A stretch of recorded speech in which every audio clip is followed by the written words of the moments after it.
ठीक है. So this is your 14th lecture for the subject power system and one. So in today's topic we are going to discuss regarding the performance of transmission lines. ठीक है. Before starting with the performance of transmission lines, let's have a short introduction regarding the power system. ठीक है.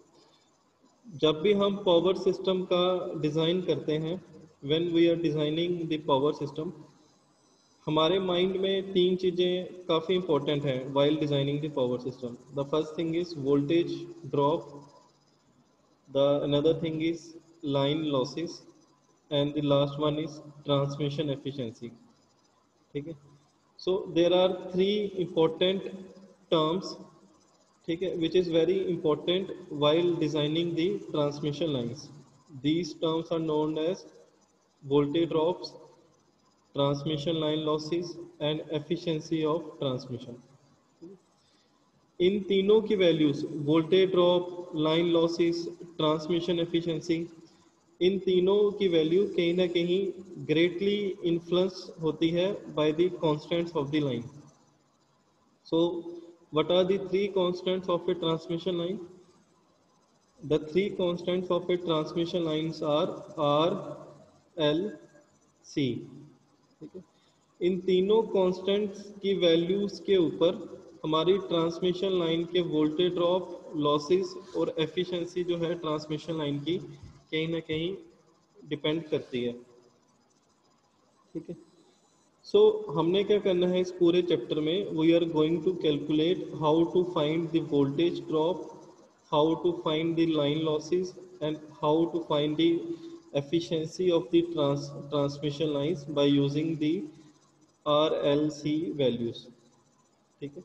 सो ये जो formulas हैं, voltage drop, line losses, transmission efficiency, ये बहुत ही important है. इनके दो सबसे बड़े रीज़न हैं. ठीक है. पहला रीज़न है कि ट्रांसमिशन लाइन में इन पैरामीटर्स का क्या इफेक्ट पड़ता है on the bus voltages and power flow. पहला, why it is important to calculate the voltage drop, line losses and transmission efficiency, because we have to know what is the effect of these parameters or these constants RLC on a transmission line. So the second is they help in developing the overall understanding of what is occurring in the power system. By knowing these values RLC deeply, we can judge what is happening in the electrical power system. So this is all regarding the introduction. So we had concluded with the following concepts regarding the introduction. The first thing is कि RLC जो parameters हैं, constants हैं transmission line के, ये काफ़ी effect करते हैं transmission line के लॉसेस के ऊपर, उनकी एफिशिएंसी के ऊपर और उनकी वोल्टेज रेगुलेशन के ऊपर. सो ये तीनों वैल्यूज़ क्यों निकालनी है? ताकि हम जान सकें कि इन तीनों कांस्टेंट के क्या इफेक्ट हैं पावर सिस्टम के ऊपर. एंड द सेकंड इज हमें पावर सिस्टम को अंडरस्टैंड करने में काफ़ी हेल्प मिलती है for the electrical design point of view. So the next is classification of overhead transmission lines. ठीक है. ये कहता है कि जो हमारी जो ट्रांसमिशन लाइन है, a transmission line has three constants R, L and C distributed uniformly along the whole length of the line. The resistance and inductance forms the series impedance. The capacitance existing between conductors for single phase or form a conductor to neutral for a three phase line forms a shunt part throughout the length of the line. इसका ये कहने का मतलब है कि जो हमारी पूरी की पूरी जो हमारी ट्रांसमिशन लाइन है, ठीक है, that comprises of three things. Resistance, ये हमने पहले भी पढ़ा है, इंडक्टेंस और क्या है, कैपेसिटेंस. ठीक है. So all the three constants of a transmission line are uniformly distributed. ठीक है. कैपेसिटेंस का इफेक्ट कब इंट्रोड्यूस होता है? जब कोई भी दो लाइव कंडक्टर्स हों, ठीक है, उनके बीच में इंसुलेटिंग मीडियम हो, इसका इन दो लाइव कंडक्टर्स के बीच में ट्रांसमिशन लाइन में इंसुलेटिंग मीडियम क्या होता है? Air.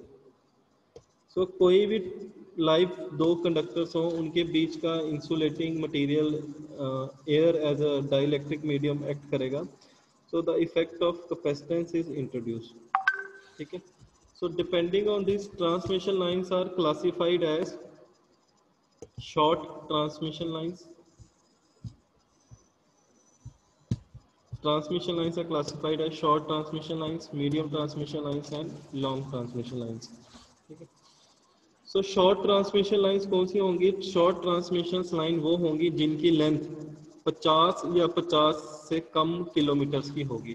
Those are short transmission lines. Medium transmission lines कौन सी होंगी? जिनकी लेंथ 50 या 150 किलोमीटर के बीच में होगी। और लॉन्ग ट्रांसमिशन लाइन कौन सी होगी? जिनकी लेंथ ग्रेटर देन 150 किलोमीटर्स होगी। ये हमने डिटेल में डिस्कस करना है। इस पूरे के पूरे चैप्टर में हमने शॉर्ट ट्रांसमिशन लाइन को डिटेल में डिस्कस करना है, लॉन्ग मीडियम ट्रांसमिशन लाइंस को डिटेल में डिस्कस करना है, लॉन्ग ट्रांसमिशन लाइंस को डिटेल में डिस्कस करना है। हमने इन तीनों को वन बाय वन डिटेल में डिस्कस करना है। ये आपको ओवरव्यू दे रहा हूँ कि ऐसी लाइंस जिनकी लेंथ 50 या 50 से कम हो और जिनकी वोल्टेज भी 20 किलो वोल्ट से कम हो, मतलब 11 केवी की लाइन हमारी शॉर्ट ट्रांसमिशन लाइन में कंसिडर की जाएगी। मीडियम ट्रांसमिशन लाइन कौन सा है? जिनकी लेंथ 50 और 150 किलोमीटर के बीच हो और उनकी वोल्टेज रेंज होगी greater than 20 kV and less than 100 kV. यहाँ पे आ जाएगा 33 केवी लाइन और 66 kV lines are come under the category of medium transmission line. And long transmission lines होंगी जिनकी लेंथ 150 किलोमीटर से ज़्यादा हो और जो उनकी वोल्टेज है that is greater than 100 kV, those are termed as medium transmission lines. ठीक है। So in short transmission lines there is one assumption you have to remember। ठीक है।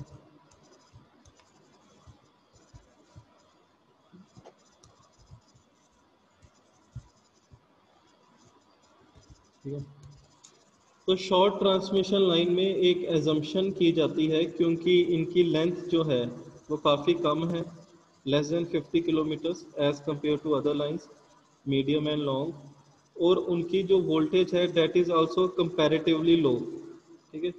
So due to the smaller length and lower voltage the effect of capacitance is neglected while studying the performance of short transmission line। ठीक है।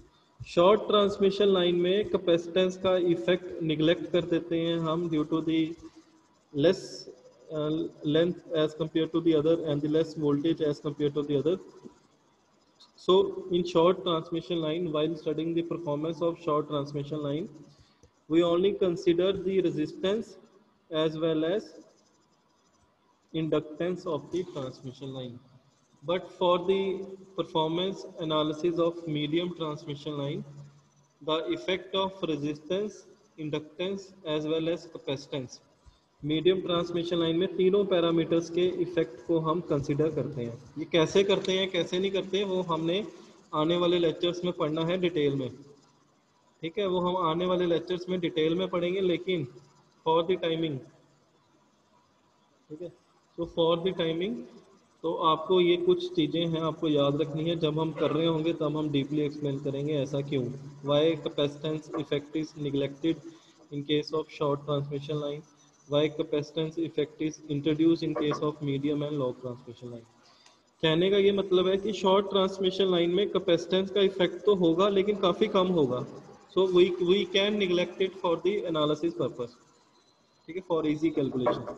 Long transmission lines में भी resistance का effect calculate करोगे, inductance का करोगे एंड कैपेसिटेंस का effect, तीनों का you will going to consider the effect and though all these parameters resistance, inductance and capacitance are uniformly distributed over the whole length of the line।